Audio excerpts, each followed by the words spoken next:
जननीं शारदां देवीं रामकृष्णं जगद्गुरुं पादपद्मे तया स्मृत्वा प्रणमामि मुहुर्मुहुः। नमस्कार। आज आमादेर षष्ठ पर्व श्री श्री चंडी सप्तशती पाठ ओ आलोचना। पूर्वे आमरा चंडी पूजा आगेर पाठे आमरा बोलेछि जे अच्छेद्र अवधारण वैगुण्य समाधान और विसर्जनेर मध्य दिए चंडी पूजा शेष करे आजके आमरा देवी सूक्तेर प्रथम मंत्र निये शास्त्रार्थ तथा तात्त्विक आलोचना करब। अन्वयार्थ और सरलार्थ उद्बोधन कार्यालय द्वारा प्रकाशित श्रीमद स्वामी जगदीश्वरानंदजी महाराजेर बইতে सुंदरभावे उल्लेख आछे, किन्तु आमरा एखन एक एकटी श्लोक धरे तार शास्त्रार्थ तात्त्विक आलोचनाते प्रवृत्त हच्छी। ओम ह्रीं नमश्चंडिकायै ओम अहं रुद्रर्भिर्वशुभिश्चराम आदित्यऋतविश्वदेवै अहं मित्रावरुणभवर्हम्यामिन्द्राग्नि अहम अश्विनभा। देवी सूक्तेर এই অংশটি কে, এই যে এই অহং, এই অহংটি কে, এই আমি কথাটার বক্তা কে? পূর্বোক্ত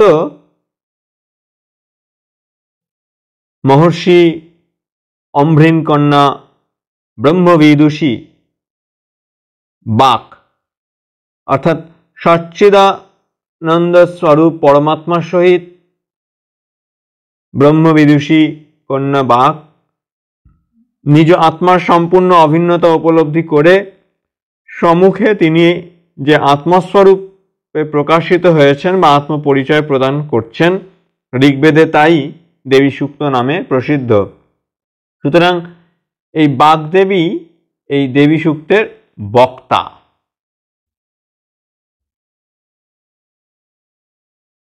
पूज्यपाद सायणाचार्य वेदेर प्रसिद्ध भाष्यकार, तिनि देवी सूक्तेर भाष्य लिखियाछेन। आमरा এই देवी सूक्त आलोचनाय तार व्याख्याय अवलम्बन करब।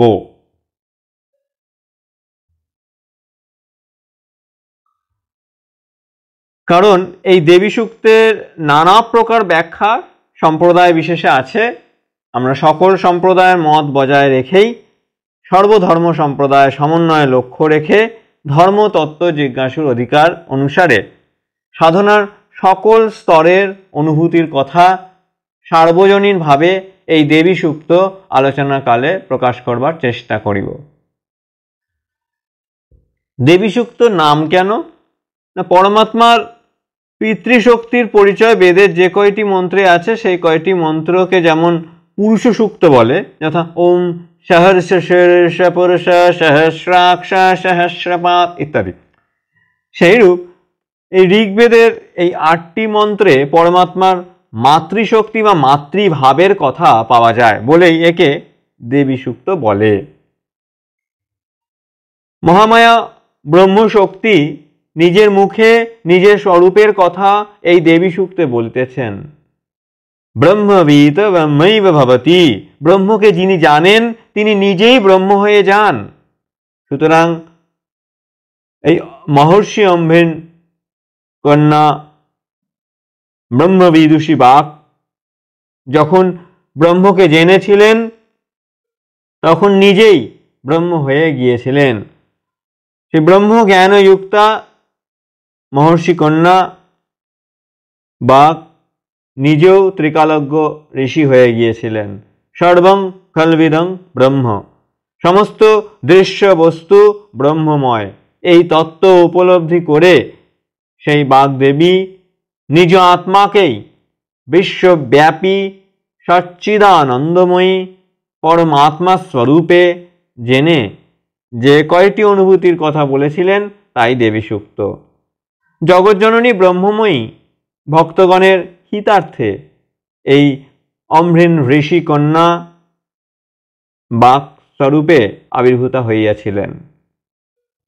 ব্রহ্মময়ী উক্ত বাগদেবীর আধার অবলম্বন করেই জগতের অপৌরুষেয় বেদের সনাতন তত্ত্ব প্রচার করেন।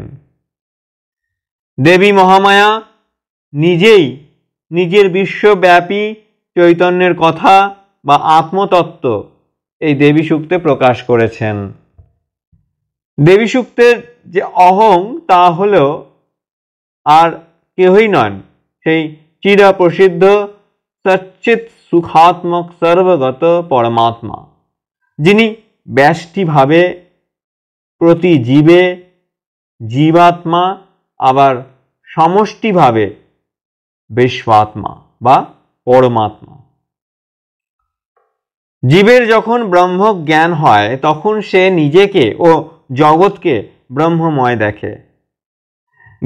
শ্রীমদ্ ভাগবত গীতাতেও এই ব্রহ্মজ্ঞানের পর জীবের অহং সম্বন্ধে ভগবান স্বয়ং যে উক্তি করেছেন তা এরকম: ব্রহ্মভূত প্রসন্নাত্মা ন শোচতি ন কাঙ্ক্ষতি সমঃ সর্বেষু ভূতেষু মদ্ভক্তিং লভতে পরাম। সোহম ভাবে সিদ্ধ হলে সাধক আপনাকে ব্রহ্মবোধ করে এবং উপলব্ধি করে যে তাঁরই আত্মার এত প্রসার হয়েছে, যে তিনি সর্বত্র সর্ববস্তুর মধ্যে সেই আত্মারই সন্ধান পাচ্ছেন। যে অহং বা আত্মা বা চৈতন্য ওতপ্রোতভাবে এই জগতের প্রতি পরমাণুতে রহিয়াছেন, সেই অহংয়ের বা আত্মার সাক্ষাৎ অগ্রে নিজ হৃদয়ে সাধক অনুভব না করলে সেই অহংকে সর্বব্যাপী কি রূপে দেখিবে? আমি কে জানিলেই সব জানা হয়ে যায়। এ প্রসঙ্গে মনে পড়ছে শ্রীম কথামৃতকার শ্রীম উল্লেখ করছেন শ্রী রামকৃষ্ণের কথা, যে আমি মরিলেই ঘুচিবে জঞ্জাল। ঠাকুরের এই উক্তিটি এখানে অত্যন্ত তাৎপর্যপূর্ণ। পরবর্তী দেখা যাচ্ছে কি রূপে জগতের রহস্য ভেদ করতে পারেন তারাই যারা প্রকৃতি পুরুষ রহস্য বা দেহ দেহী রহস্য অগ্রে ভেদ করতে পারেন। জীবদেহ একটি ক্ষুদ্র বিশ্ব, বাইরে চন্দ্র সূর্য প্রভৃতি যা কিছু আছে, জীবের ভিতরে সমস্তই ক্ষুদ্রাকারে ও তত্ত্বভাবে আছে। যে চিৎবস্তু সর্বব্যাপী, আমার দেহ বিশ্বের মধ্যে বলেই আমার দেহেও সেই চিৎবস্তু আছেন। বহির্জগৎ আমার দেহের তুলনায় অনেক বড়। আমার দেহের মতো এমন কত কোটি জীবের দেহ এই বিশ্বের মধ্যে আছে, সেজন্য আমার একটি দেহের মধ্যে যে চিৎবস্তু তাকে জীবাত্মা বলে। আর বিশ্বব্যাপী বিরাট দেহ মধ্যস্থিত এই চৈতন্যের নাম পরমাত্মা। এই জীবাত্মা ও পরমাত্মা স্বরূপে অভিন্ন। জীবাত্মা নাম ওইরূপ অর্থাৎ উপাধিযুক্ত হয়ে সর্বজ্ঞতা থাকিতেও মায়ার আবরণী ও বিক্ষেপণী শক্তিবশে অল্পজ্ঞের অভিনয় করে। ব্রহ্ম চৈতন্য অখণ্ড হয়েও যেন খণ্ড চৈতন্য মতো জীবাত্মা রূপে অনুভব হয়। যখন মায়ার শক্তি দূরে যায় তখন রাহু গ্রাসযুক্ত নির্মল পূর্ণ চন্দ্রের মতো জীবাত্মা স্বরূপ অনুভূত হয়। এ প্রসঙ্গেও কথিত কথামৃতকার শ্রীম বলছেন ঠাকুরের উক্তি, সেই ঠাকুর দেখাচ্ছেন যে একটি সামনে যেন একটি সাদা পর্দা, সেই পর্দাকে সরালেই এক জীবাত্মা পরমাত্মা, মাঝে এই পর্দাটা মায়া। বিষয়ে আসি। অন্তর্জগতে আত্মার এই স্বরূপ দর্শন হলে তবেই এই আত্মাকেই অর্থাৎ বাহিরের সর্বত্র সর্বপদার্থের অন্তরালে দেখতে পাওয়া যায়। সেজন্য আত্মদর্শন ও ব্রহ্মদর্শন একই বস্তু। শাস্ত্রে স্পষ্ট অক্ষরে এই কথা বহু স্থানে আছে। জগতে একটি মাত্রই সত্তা আছে, তা চৈতন্য বা আত্মা। সৃষ্টির আদিতে এই চৈতন্যই ছিলেন, আর কিছুই ছিল না। এই অহমই সৃষ্টি করিবার ইচ্ছায় বহু হয়েছিলেন। সত্যম একম অনন্তম ব্রহ্ম। এই অহম হইতেই বহুর উৎপত্তি, একেই বলে সৃষ্টি। আবার এই বহুর লয় হয় এই অহমেই, একেই বলে প্রলয়। সুতরাং সৃষ্টির আদিতে অহম, আবার সৃষ্টির লোপে মহাপ্রলয়, থাকে কেবল সেই অহম। সেই জন্য অহম নিত্য বস্তু অবিকারী, আর সৃষ্টি যা কিছু সব অনিত্য। তাহলে এখন প্রশ্ন, এই অহং তত্ত্বের বক্তা কে? না দেবী সূক্তের আত্মদ্রষ্টি মহর্ষি অম্ভৃণ কন্যা বাগদেবী স্বয়ং পরমাত্মা ভাবে জীব জগৎ উপলব্ধি করে সোহম ভাবে কথা কইছেন। অহমই অহম তত্ত্বের বক্তা। দেবী সূক্তের অহম জিনিসটা বোঝা একটু শক্ত, আরো সহজভাবে আমরা আলোচনা করতে প্রবৃত্ত হচ্ছি। দেখা যাক। আমরা ভূতাবেশের কথা শুনেছি। যেমন যখন কোনো স্ত্রীলোককে আমরা অনেক যে পুরাণকালে শুনে থাকি, এখনো হয়ে থাকে, অনেক সময় দেখা যায় যে পাড়া গায়ে যখন কোনো স্ত্রীলোককে ব্রহ্মদৈত্যীতে বা ভূতে পায় বলে, তখন বক্তা হয় সেই ব্রহ্মদৈত্যী। তিনি কিন্তু অদৃশ্য থাকেন, অথচ সেই স্ত্রীলোকটির শরীরকে আধার করে তার ভেতর থেকে কথা বলে থাকেন। ভরের সময় যে দেবতা বা অপদেবতা বা উপদেবতার ভর হয়, তিনিই বক্তা। যখন ভরের সময় স্ত্রীলোকটা কথা কয়, তখন সে যতবার আমি বলে ততবারই তার কথা শুনিয়া বেশ বোঝা যায় যে এই আমিটি আর কেউ নয়, সেই ব্রহ্মদৈত্য। এটি শুধুমাত্র সেই স্ত্রীলোককে কিছুক্ষণের জন্য বশীভূত বা আবেশীভূত বা ভর করেছে। সেইরূপ ব্রহ্মবিদ বাক নামে ঋষিকন্যার মুখ দিয়ে যে সকল তত্ত্বকথা নির্গত হয়েছিল, সেই কথাগুলোর বক্তা বিশ্বব্যাপী চৈতন্য বা ব্রহ্মস্বরূপা অহম। অহম শব্দে বাগদেবী কাকে লক্ষ্য করছেন? না, যে অহং একাদশ রুদ্ররূপে অষ্ট বসুরূপে বিচরণ করিতে পারেন, তিনি কখনোই বাগদেবীর দেহ হতে পারেন না। তিনি নিশ্চয়ই আত্মা। কিন্তু বাগদেবীর আত্মা কি রূপে হবে? না, বাগদেবীর যখন আত্মদর্শন হয়ে গেল, তখন তিনি বুঝিলেন যে তার আত্মাই সর্বত্র বিরাজমান। একাদশ রুদ্র মূর্তিতে বা অষ্টবসু মূর্তিতে যে চৈতন্য ফুটে উঠেছে, সেই চৈতন্যই তার আত্মা। শ্রীমদ্ ভাগবত গীতায় স্বয়ং পরমাত্মা ঈশ্বর স্বয়ং বলছেন যে ইয়ো মাং পশ্যতি সর্বত্র, অর্থাৎ যে আমাকে বা পরমাত্মাকে সর্বত্র দেখে। এখন সিদ্ধা বাগদেবী সেই অহংকে বা চৈতন্যকে সর্বত্র দেখে বলছেন যে আমি সর্বত্র আছি। এই অম্ভিন ঋষিকন্যার অহম বস্তুটি সর্বভাব বিনির্মুক্ত সচ্চিদানন্দ স্বরূপ আত্মা। এই আমি সাধকের ইষ্ট দেবতা। এই আমিতে যুক্ত হয়ে অম্ভিন ঋষিকন্যা বাগদেবী যা বলেছিলেন তাই দেবী সূক্ত। সুতরাং এই দেবী সূক্ত আলোচনা করলে আমরা আমিরই সন্ধান পাইব। এই আমি স্বগত, স্বজাতীয় ও বিজাতীয় এই তিন প্রকারের ভেদ থেকে বর্জিত।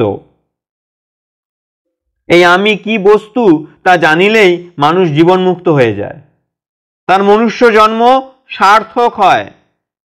এ কারণেই ঠাকুরের সেই উক্তি যে মনুষ্য জন্মের উদ্দেশ্যই হচ্ছে ভগবান লাভ, ঈশ্বর লাভ। তো অদ্বিতীয় সত্তা এই আমি, ইহার তুল্য আর দ্বিতীয় বস্তু নাই, ইহা অপেক্ষা মহৎ বস্তুও আর নাই। এই আমিকে যারা না জানে তারা অজ্ঞানী, তারা মানব হইয়াও পশু। এই আমির লক্ষণ যা, ব্রহ্মবস্তুর লক্ষণও তাই। এই অহং কোন অহম? সো অহম, সেই অহম, অর্থাৎ ব্রহ্মই অহম। সেই জন্য শ্রুতি মহাবাক্য অহম ব্রহ্মাস্মি, আমি ব্রহ্ম হই। এখন এই অহম বা ব্রহ্ম স্বগত, স্বজাতীয় ও বিজাতীয় ভেদ বর্জিত। এই তিন প্রকারের ভেদ কি? প্রশ্ন আসছে মনে যে এই স্বগত, স্বজাতীয়, বিজাতীয় এগুলি ভেদগুলি কি? না একটা গাছ আর একটা মানুষ হতে ভিন্ন। গাছ ও মানুষ এক জাতীয় নহে, ভিন্ন জাতীয়। সুতরাং এই ভেদটা বিজাতীয় ভেদ। আবার গাছের মধ্যেও একটা কলা গাছ আর একটা বকুল গাছ দুজনে এক নয়, দুজনে ভিন্ন। সুতরাং এটা সমজাতীয় নয়, যেহেতু এটা তাই জন্য এই ভেদের নাম স্বজাতীয়। আবার একটা গাছের একটা ফুল, একটা ফল বা একটা পাতা, একটা ডাল, তার সমস্তই তার যে বিভিন্ন জিনিস, শারীরিক যে জিনিসগুলো আছে, কাণ্ড, মূল, সবকিছুই কিন্তু ভিন্ন প্রকারের। সুতরাং এই যে একটা বৃক্ষের ফুল হতে সেই গাছের পাতা ভিন্ন, তাই এই ভেদকে স্বগত ভেদ বলে। বোঝা গেল? স্বগত ভেদ, স্বজাতীয় ভেদ ও বিজাতীয় ভেদ। পৃথিবীতে যত বস্তু আছে সমস্তই এই তিন প্রকারের ভেদের থেকে যুক্ত। যা কিছু আমরা দেখছি সমস্ত এই তিন প্রকার ভেদে যুক্ত। কেবলমাত্র এই অহম এমন একটি বিচিত্র পদার্থ যে ইহা স্বজাতি নাই, বিজাতি নাই, স্বগত কিচ্ছু নাই, অদ্বিতীয়, একটি মাত্র সত্তা। এই অহম, ইহার উপমা দেবার মতন কোনো বস্তু নাই। সেই জন্য সেই অহম স্বগত, স্বজাতীয়, বিজাতীয় ভেদ বর্জিত। দেবী সূক্তে অহমটা তাহলে কি আমরা বুঝতে পারছি কি না? এই অহমটি বেদের ব্রহ্মবস্তু। উপনিষদে ব্রহ্মতত্ত্ব বা আত্মার স্বরূপের কথা যেখানে যেখানে আছে সেখানেই আত্মাকে বা ব্রহ্মকে সর্বব্যাপী, দুর্জ্ঞেয়, বৃহত্তম বস্তু হতে বৃহৎ, আবার ক্ষুদ্রতম হতেও সূক্ষ্ম, নির্লিপ্ত, নির্বিকার ও সর্বকারণের কারণ বলে উল্লেখ করা হয়েছে। দেবী সূক্তে নিজেই ঋগ্বেদের অংশ। এই দেবী সূক্তে নিজেই ঋগ্বেদের একটি অংশ। এখানে এই অহমকে সর্বব্যাপী পরমাত্মা ভাবেই বলা হয়েছে। সকল উপনিষদে আত্মা ও ব্রহ্ম একই বস্তু বলে বর্ণনা করা হয়েছে। ঈশ উপনিষদ, কেন উপনিষদ, ছান্দোগ্য উপনিষদ, তৈত্তরীয় উপনিষদ, বৃহদারণ্যক উপনিষদ, মুন্ডক উপনিষদ, মান্ডুক্য উপনিষদ প্রশ্ন উপনিষদ প্রভৃতি উপনিষদগুলোর মধ্যে এই অহম এর স্বরূপের কথা বারবার প্রতিটি প্রচুর পরিমাণে আছে, এবং সেই সব কথা অভ্রান্ত সত্য কথা। কারণ বেদ অপৌরুষেয়। বেদের উৎপত্তির ইতিহাস ভাবলেই বেদ যে নিজেই নিজের প্রমাণ, এবং তাতে সনাতন তত্ত্ব সম্বন্ধে যে ভ্রমশূন্য সত্য কথা আছে এটা সহজেই ধারণা হয়। বেদ আমাদের দুর্গীয় তত্ত্বের পথ প্রদর্শক বলেই তার সম্বন্ধে বলা হয়েছে শ্রুতি মাতেব হিতকারিণী, শ্রুতি মাতার মতোই হিতকারী।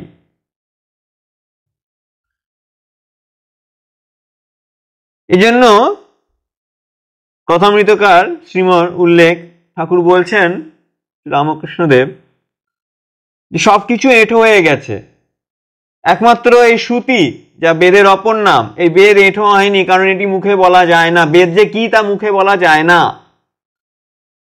তাই এই ব্রহ্ম বস্তু কি, এটি উপলব্ধির বিষয়, এটি অনুভবের বিষয়।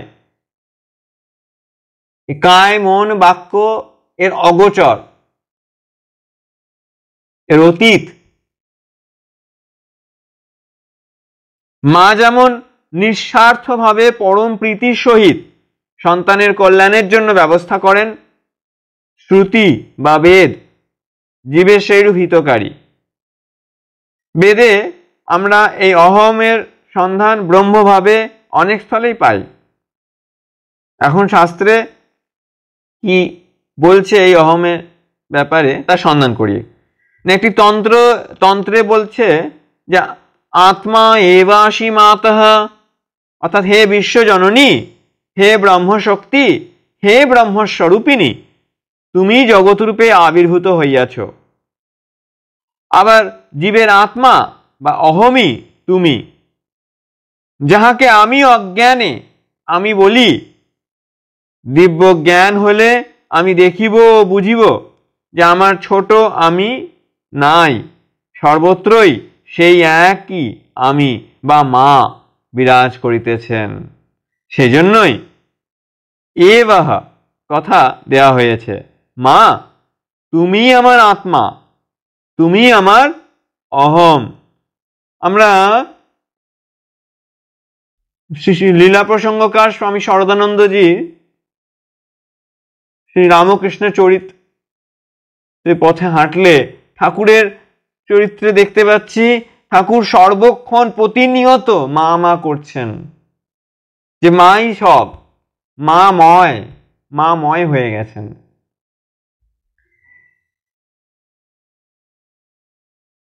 এখন মা যদি আমার অহম হন, তাহলে মা যে বস্তু, আমার অহমও সেই বস্তু হবে। বহু তন্ত্রেই মাকে ব্রহ্মস্বরূপিণী বলা হয়েছে। মা যদি ব্রহ্ম শক্তি বা ব্রহ্ম হন, তাহলে সেই অহম ও ব্রহ্ম হল। মহানির্বাণ তন্ত্রে ব্রহ্মতত্ত্ব আলোচনা আছে, সেখানে স্পষ্টভাবে বলা হয়েছে যে নিরাকার ব্রহ্ম উপাসনায় যা ফল, সাকার উপাসনায় সেই একই ফল। শক্তিমানের উপাসনা ও শক্তির উপাসনা একই বস্তু। মূলাধার পদ্মের কুলকুণ্ডলিনী জীবের ইষ্ট দেবতা, সহস্রার পদ্মের পরম শিবই শক্তিমান ব্রহ্ম।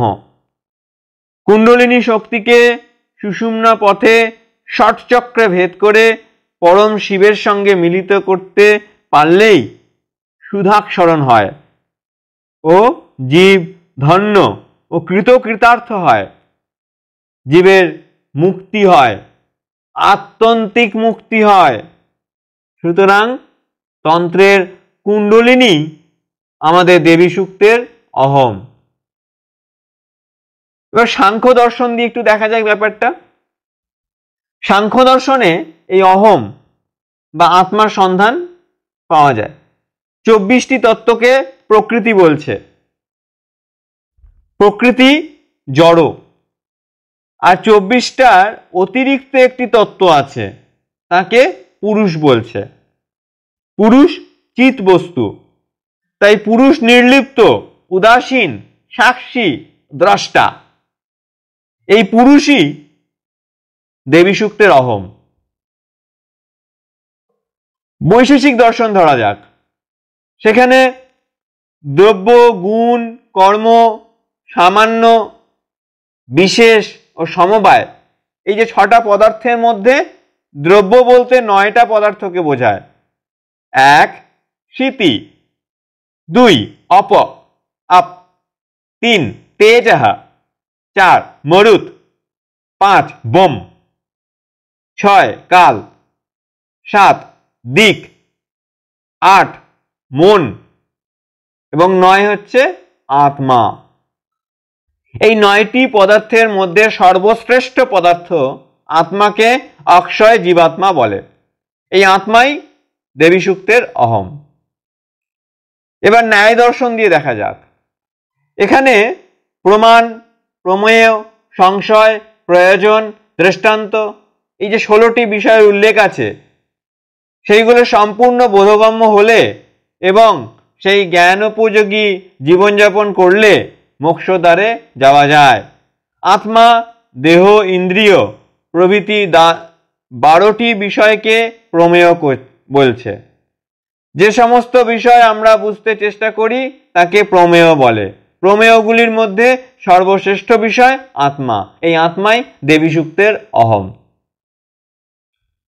এবার মহর্ষি জৈমিনী উল্লিখিত পূর্ব মীমাংসা, এই দর্শনে বেদের কর্মকাণ্ডের সার আছে। এই দর্শনের মতে কর্ম 3 প্রকার। 1 মন্দ কর্ম বা নিষিদ্ধ কর্ম, 2 সৎকর্ম বা সকাম কর্ম, আর 3 ফলাকাঙ্ক্ষা বর্জিত কর্ম বা নিষ্কাম কর্ম। নিষিদ্ধ কর্মের ফল নরকাদি দুঃখ ভোগ, সৎকর্মের ফল স্বর্গাদি সুখ ভোগ এবং নিষ্কাম কর্মের ফল মোক্ষ লাভ। নিষ্কাম কর্মের সাধকের যে আত্মা, তাই দেবী সূক্তের অহম। এবার পাতঞ্জল দর্শন দিয়ে দেখা যাক। পাতঞ্জল যোগে সাহায্যে আত্মার মুক্তি কিরূপে ঘটে তার বিবরণ আছে। জীবাত্মা যখন চিত্তবৃত্তি নিরোধ করে বা প্রবৃত্তির বিনাশ করে পরমাত্মার সাথে একীভূত হচ্ছে, সেই অবস্থাতেই মানবত্বে ও ঈশ্বরত্বে সংযোগ হয়। আত্মা দর্শক, বুদ্ধি দৃশ্য। ক্রমে ক্রমে বিভিন্ন অবস্থার ভিতর দিয়ে সপ্তম অবস্থায় বুদ্ধি আত্মার সাথে একীভূত হয়। সেই সময়েই চিত্ত বিমুক্তি ঘটে, আত্মার মোচন হয়। সমাধিপাদ, সাধনাপাদ, সাধনপাদ, বিভূতিপাদ ও কৈবল্যপাদ, এই 4টে খণ্ডে পতঞ্জল যোগ দর্শনে আত্মার কথা আছে। এই আত্মা অবিনাশী, দেবী সূক্তের সেই অহম। বেদান্ত দর্শন দিয়ে একটু বিচার করি। সেখানে জীব ও ব্রহ্ম অভিন্ন। ব্রহ্মই নিত্যবস্তু, সচ্চিদানন্দ স্বরূপ। ব্রহ্ম দৃশ্যমান, বিশ্বের সৃষ্টি স্থিতি প্রলয়ের মূলীভূত কারণ। বেদান্তের ব্রহ্ম ঈশ্বর হতে বিভিন্ন, ব্রহ্ম সত্য, জগৎ মিথ্যা। বেদান্তের মায়ায় যে শক্তি সর্বত্রই, মায়াই দুঃখের কারণ। ব্রহ্ম জাদুকর, ব্রহ্মের শক্তি মায়া। মায়ায় মিথ্যাকে সত্য দেখায়। যেমন দড়িকে অন্ধকার, আধা অন্ধকার আধা আলোকে যেমন, বা অন্ধকারে যেমন দড়িকে সাপ বলে আমরা ভয় পেয়ে থাকি বা সাপকে দড়ি বলে ভুল করে থাকি, এই সেই ভ্রম। শ্রবণ, মনন ও নিদিধ্যাসনের দ্বারা এই অজ্ঞান বা ভ্রান্তি বা ভ্রম দূর হয়ে যায়। মায়াকে মায়া বলে বুঝতে পারলেই মায়ার কার্য আর থাকে না। যখনই সেই চৈতন্যময় আলোক আমার হৃদয়ে প্রবেশ করে, আলো জ্বলে উঠলো, তখন আমরা দেখতে পেলাম যে না, এটা দড়ি, এ তো দড়ি, বা যদি সর্প হয়ে থাকে গাড়ি, এ তো সাপ। অর্থাৎ আমার এতক্ষণ যে ঠিক মুহূর্তে, আলো জ্বালার ঠিক আগের মুহূর্তে যে আমার ভ্রান্তি ছিল, যে ভ্রম ছিল, তা কেটে গেল। জীব তখন নিজ আত্মাকে বস্তু বলে বুঝতে পারে। বেদান্তের আত্মা, দেবী সূক্তের অহম একই বস্তু। মহাকাব্য মহাভারতে আত্মাকে পরমাত্মা বা ব্রহ্ম ভাবে বহু স্থানে বর্ণনা করেছে। শ্রীমদ্ ভাগবত গীতায় আত্মার কথা রাশি রাশি আছে। আত্মার লক্ষণ যা কিছু আমরা ভাগবত গীতার, শ্রীমদ্ ভাগবত গীতার 2য় অধ্যায়, সেগুলোর যা যা পাই সেগুলো সবকিছুই সেই ব্রহ্মের লক্ষণই বলা হয়েছে। এবং 10ম অধ্যায়ে যে বিভূতি যোগের কথা বলছে, যে ভগবান স্বয়ং নিজের বিভূতি দর্শন দেখাচ্ছেন, ভগবান পরমাত্মা ভাবে কথা কইছেন। अहमात्मा गुराकेश सर्वभूतसंस्थित अहमादिश्च मध्यञ्च भूतानामन्त एव च वृष्णीनां वासुदेवस्मि पाण्डवानां धनञ्जयः मुनीनामप्यहं व्यासः कविनामुशनः कविः यच्चापि सर्वभूतानां बीजं तद् अहमर्जुन न तदस्ति विना यत् स्यात् मया भूतं चराचरं वेष्टव्यम् अहमिदं कृष्णं एकांशेन स्थितो जगत्। এই বিভূতি যোগ অধ্যায়ের অহম এবং দেবী সূক্তের অহম অভিন্ন। শ্রীমদ্ ভাগবত গীতার 11 অধ্যায়ে বিশ্বরূপ ও দেবী সূক্তের যে অহম, সেই একই বস্তু। অর্জুন বলছেন, পশ্যামি দেবাংস্তব দেবদেহে পশ্যামি দেবাংস্তব দেবদেহে সর্বাংস্তথা ভূত বিশেষ সংজ্ঞান ব্রহ্মানমীশং কমলাসনস্থ মণিষিংশ্চ সর্বানুরাগংশ্চ দিব্যান। আবার অর্জুন ভগবানকে নমস্কার করতে করতে যা বলছেন তাই সেই পরমাত্মা স্বরূপের কথা। তমাদিদেব পুরুষ পুরাণ তামস বিশ্ব পরং নিধানম বেত্তাসি বেদ্যাঞ্চ পরঞ্চ ধাম ত্বয়া ততঃ বিশ্বম অনন্তরূপ। ভগবান বলছেন যে সকল রূপের অন্তরালে তার একটি পরম ভাব আছে। সেই পরম ভাবটি যে ধরে পূজা জপ তপ করতে পারবে তারই সিদ্ধি নিশ্চিত। সেই বিশ্বরূপ অধ্যায়ের শেষ শ্লোকে অহম যে বস্তু, দেবী সূক্তের অহমও সেই বস্তু। মৎকর্ম কৃত মৎপরম মদ্ভক্ত সঙ্গবর্জিত নির্বৈর সর্বভূতেষু यस মামেতি পাণ্ডব। অর্থাৎ গীতায় যে ব্রহ্মভাবে ভগবানের উক্তি অনেক আছে, সুতরাং দেবী সূক্তের অহম এর সন্ধান আমরা শ্রীমদ্ ভাগবত গীতায় সহজে এবং প্রচুর পরিমাণে পেয়ে থাকি। এই আত্মাই সমস্ত সৃষ্ট বস্তুর সমস্ত রূপের অধিষ্ঠানে চৈতন্য। তাই আত্মা স্বরভাব বিকার বর্জিত, সুখ দুঃখ জয় পরাজয় শীত উষ্ণ প্রভৃতি দ্বন্দ্বের অতীত বস্তু, আনন্দ ব্যতীত নিরানন্দ। এই অহম এ ধারে আসতে পারে না। ইনি সচ্চিদানন্দ বিগ্রহ। ওম শান্তি শান্তি শান্তি। হরি ওম তৎসৎ। শ্রীরামকৃষ্ণার্পণমস্তু। বিস্তারিত আরো পরবর্তী অধ্যায়ে আমরা ব্যাখ্যা করব, আলোচনা করব। আজ এ পর্যন্ত।